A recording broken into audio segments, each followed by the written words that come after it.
बाबूजी, सभी साथियों, दोस्तों, भाइयों को नमस्कार, प्रणाम। जौनपुर में अनुराग हत्याकांड हुई। माता रो रही है। कैसे रो रही है?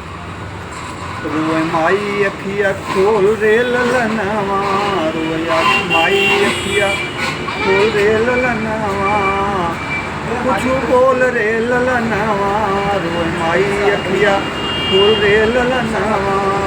माई बहन रोवत हैं, बहनियाँ रोवत कैसे? जब जब आए रक्षाबंधन के त्योहारवा, राखी के करे कलाई बांधव हो बही बिरनवा, बांधव हो बिरनवा, रोएली माई अखिया खोल रे ललनवा। माई बहन रो रही हैं। बाबूजी, बड़े दुख की घटना है। सजा करने वाले को, हत्यारों लोग को सजा जरूर मिलनी चाहिए। अनुराग हत्याकांड जो हुआ है बाबूजी, हत्यारों को सजा जरूर मिलनी चाहिए। नमस्कार, प्रणाम, जय राम जी।